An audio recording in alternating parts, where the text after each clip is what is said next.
So rebranding അങ്ങാടി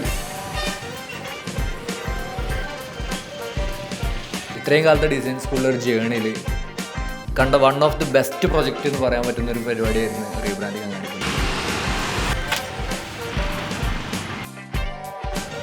rebranding അങ്ങാടി എന്താണ് രൂപ rebranding അങ്ങാടി? Okay, design school introduce ചെയ്ത ഏറ്റവും ബെസ്റ്റ് എക്സ്പീരിയൻസ് സ്റ്റുഡൻസിന് കൊടുക്കാൻ പറ്റുന്ന ഒരു പ്രൊജക്റ്റാണ് റീബ്രാൻഡിങ് അങ്ങാടി. റീബ്രാൻഡിങ് അങ്ങാടി ആക്ച്വലി നമ്മളിപ്പോൾ ഭയങ്കര പോയി കഴിഞ്ഞാൽ ഞങ്ങൾക്ക് മനസ്സിലാവും, എല്ലാ ഷോപ്പും സെയിം ഒരേപോലെയാണ് എല്ലാ ഷോപ്പും കാണാനുള്ളത്. സെയിം ഹോർഡിങ്ങും ഫ്ലെക്സും സൈൻ ബോർഡ്സും കാര്യങ്ങളൊക്കെ ഒരേപോലെയാണ് ഉള്ളത്. ഇവിടുന്ന് ഒരു ഷോപ്പ് ഐഡൻറ്റിഫൈ ചെയ്യുക എന്ന് പറഞ്ഞു കഴിഞ്ഞാൽ കുറച്ച് ബുദ്ധിമുട്ടാണ്.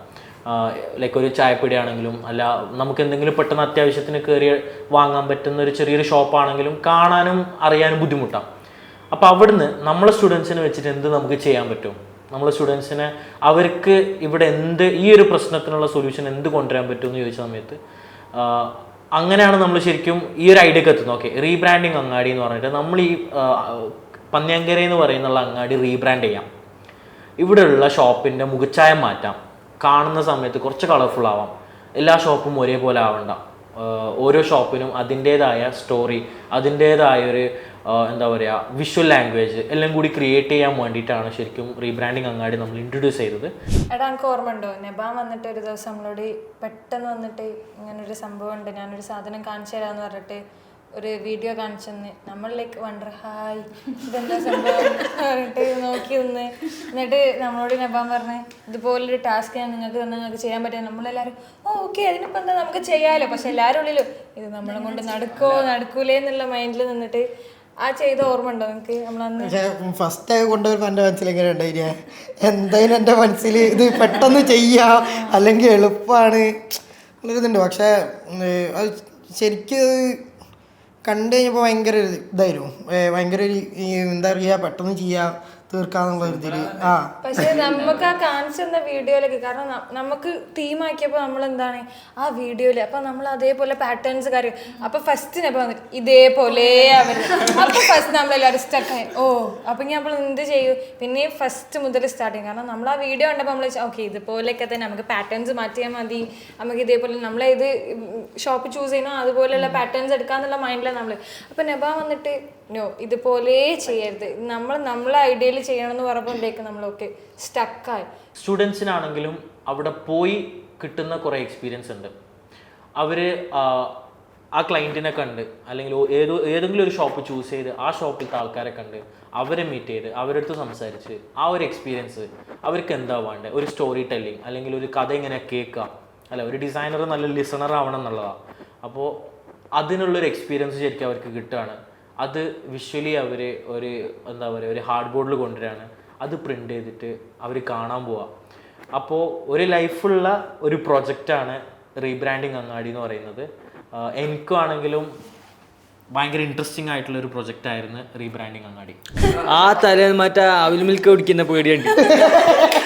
ആടുന്ന് തോണിങ്ങനെ ചുറ്റിട്ട് വന്ന് എന്നിട്ട് ഒരു മറ്റേ ഇതിൻ്റെ അല്ല മറ്റേ റിക്ഷൻ്റെ കവർ ഉണ്ടാക്കുന്നില്ലേ അതിൻ്റെ പീടിയൊക്കെ പോയി അല്ലാത്തറിഞ്ഞ ആടെ പോയിട്ട് ചോദിച്ചാൽ അവർ ബോർഡ് എന്നെ തുരുമ്പിടിച്ചിട്ടുണ്ട്. ആടെ പോയിട്ട് ചോദിച്ചിട്ട് അയാൾ നമുക്ക് ബോർഡൊന്നും വേണ്ട നിങ്ങൾ വേറെ വീഡിയോ നോക്കിക്കോളി. എന്നിട്ട് അങ്ങനെ ചുറ്റിയിട്ടാണ് ബാക്ക് ചായപ്പീടിയ കണ്ടത് എതിർന്ന്. നമ്മ അപ്പുറത്തെ സൈഡിലല്ല ഉണ്ടായ ഫസ്റ്റ് അങ്ങോട്ട് ഇങ്ങനെ നടക്കുമ്പോഴാണ് ചായപ്പീടിയ കണ്ടത്. അപ്പോൾ ഇതൊരു മ്യൂച്വലി ബെനിഫിറ്റ് ആയിട്ടുള്ള ഒരു പ്രൊജക്റ്റായിട്ട്, അതായത് ഇപ്പോൾ ചെയ്തു കൊടുക്കുന്ന ഷോപ്പുകാർക്കാണെങ്കിലും അതേപോലെ തന്നെ സ്റ്റുഡൻസിനാണെങ്കിലും അവർക്ക് എക്സ്പ്ലോർ ചെയ്യാനുള്ളൊരു സ്പേസ് നമ്മൾ വിട്ടുകൊടുത്തിട്ടുള്ളൊരു മ്യൂച്വലി ബെനിഫിറ്റ് ആയിട്ടുള്ളൊരു പരിപാടിയായിരുന്നു ഇത്. അപ്പോൾ അങ്ങനെ ചെയ്യുന്നതിൽ ഇപ്പോൾ ഞാൻ കണ്ടതിൽ ലീഡ് ചെയ്തത് ആഷിഫാണ്. സ്റ്റുഡൻസിനെ ആ ഡിസൈൻ ചെയ്യാനുള്ള ആ ഒരു റൂട്ടിലേക്ക് എത്തിച്ചത് അവരെ ത്രൂ ഔട്ട് ഹെൽപ്പ് ചെയ്തിട്ടുണ്ടായിരുന്നു ആഷിഫാണ്. അപ്പോൾ എങ്ങനെയാണ് അവർ ആ പ്രോസസ്സിൽ കൂടി പോയിട്ടുണ്ടായിരുന്നു, അവർക്ക് എന്തൊക്കെ ചലഞ്ചസ് ഫേസ് ചെയ്ത് എന്തൊക്കെ എക്സ്പീരിയൻസസ് ഫേസ് ചെയ്തിട്ടുണ്ടായിരുന്നു. ലൈൻസോടെ കുടിച്ച് ഗ്ലാസും പൊട്ടിച്ച് അവിടെ അതിനെ ഭാരാൻ വേണ്ടി നമ്മ കാട്ടം കൂരി അതിനും ഭാര്യ കൊടുത്ത് എല്ലാം നഷ്ടം തന്നെ, അന്ന് ഫുള്ള് നഷ്ടം തന്നെ. വെയിലത്തിരുന്ന് പൈസ ഒക്കെ നഷ്ടമായത് നമ്മള് ഇവിടുന്ന് ക്ലാസ്സിൽ നിന്ന് ഇറങ്ങും, ഏത് ബാനർ ഷോപ്പ് നോക്കട്ടെ പറഞ്ഞിട്ട് നമ്മൾ ആ ഷോപ്പ് നോക്കാനുള്ള പേരിൽ പോയിട്ട് കാര്യമായിട്ട് ചെയ്യുന്ന കാര്യം എന്ന് പറഞ്ഞാൽ എന്തെങ്കിലും കുടിക്കും, എന്തെങ്കിലും തിന്നും. നമ്മൾ ആകെ കാര്യമായിട്ട് ചെയ്തത് അതാണ്. ഷോപ്പ് നോക്കും, ഓക്കെ ഷോപ്പ്. പക്ഷെ നമ്മള് പകുതി സമയം ഷോപ്പ് നോക്കാൻ പോകുമ്പോ ഷോപ്പ് തുറക്കില്ല. അതായിരുന്നു മെയിൻ സംഭവം. പക്ഷെ ഇവിടെ പലർക്കും ഭയങ്കര വിശപ്പിന്റെ അസുഖങ്ങളൊക്കെ കൊണ്ട് പിന്നെ ഭയങ്കര ബുദ്ധിമുട്ടായിരുന്നു. ആ പുറത്തേക്ക് ഇറങ്ങി കഴിഞ്ഞാൽ ചായ കുടിക്കണം. ഷോപ്പ് സെലക്ട് ചെയ്തതിനൊരു ടാസ്ക് ഉണ്ട്. കാരണം നമ്മൾ ഇതെല്ലാം കഴിഞ്ഞ് കുറേ ഷോപ്പ്, നമ്മൾ കുറേ ഷോപ്പിൽ പോയിട്ട് അതില്ല ഇതില്ല വേണ്ട നമുക്ക് വേണ്ടാറുണ്ട്. ക്ഷീണം കൊണ്ട് ലാസ്റ്റ് ചായ കുടിക്കാൻ പോയിട്ട് ഇങ്ങനെ നിൽക്കുമ്പോൾ മേലോട്ട് ഇത് കീറിയ ബാനറാണല്ലോ, ബാനർ മൊത്തം കീറി കിടക്കണല്ലോ. അങ്ങനെ നമ്മൾ ചായ കുടിച്ചുകൊണ്ട് നിൽക്കുമ്പോൾ വെറുതെ ആ ബാനർ, കാരണം ആ ഷോപ്പ് മാത്രം നമ്മൾ നോക്കാത്തുള്ളൂ. കാരണം ഫസ്റ്റ് തന്നെ എല്ലാവരും ചായ പീടിയെന്ന് പറഞ്ഞിട്ട് ചടിപ്പിച്ചിട്ട് നമ്മൾ ബാക്കിയുള്ള ഷോപ്പ് നോക്കിയിട്ട് ഈ ഷോപ്പിൽ നിന്ന് ചായ കുടിക്കുമ്പോഴാണ് നമുക്ക് ആ ഒരു ഓക്കെ എന്നാൽ പിന്നെ എന്തുകൊണ്ട് ഈ ഷോപ്പാക്കി വിടാൻ. അതായത് ബിഗിനേഴ്സ് എന്നുള്ള നിലക്ക് അവർക്ക് കുറേ ചാലഞ്ചസ് ഉണ്ട്. എന്താ വെച്ചാൽ അവർക്കിപ്പോൾ ഒരു ക്ലയൻറ്റിനെ മീറ്റ് ചെയ്യുക, അവർ പറയുന്ന കാര്യങ്ങൾ നോട്ട് ചെയ്യുക, അവർക്ക് ഔട്ട് കൊടുക്കുക എന്നുള്ളത് ഭയങ്കര വലിയ ചാലഞ്ചാണ്. കാരണം നമ്മളിപ്പോൾ ഒരു ക്ലയൻറ്റിനെ പോയി കണ്ട് അത് നമ്മളെ എക്സ്പീരിയൻസാണ്, നമ്മൾ ഇതുവരെ വന്ന ജേണിയിലുള്ള നമ്മളെ എക്സ്പീരിയൻസാണ്. അപ്പോൾ ഇവിടെ വന്ന് ഒരു മാസം കഴിഞ്ഞ് ഇപ്പോൾ പറയുകയാണെങ്കിൽ ഒരു ഫോട്ടോഷോപ്പ് ഇല്ലുസ്ട്രേറ്ററും ജസ്റ്റ് കഴിഞ്ഞ് നിൽക്കുന്ന ടൈമാണ്. അവർക്ക് ഈ ഒരു സാധനം കൊടുക്കുമ്പോൾ ശരിക്കും എനിക്ക് തോന്നുന്നു അവർക്ക് റിസ്ക് സാധനമായിട്ടായിരിക്കും തോന്നിയിട്ടുണ്ടാവുക.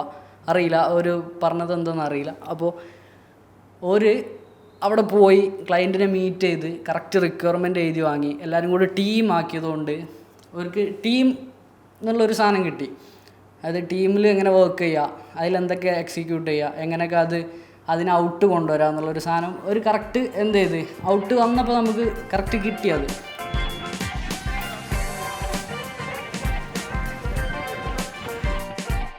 കാസർഗോഡ് പോകുന്ന പീഡിയ മൊത്തം റീബ്രാൻഡിങ് ആക്കുന്നത്.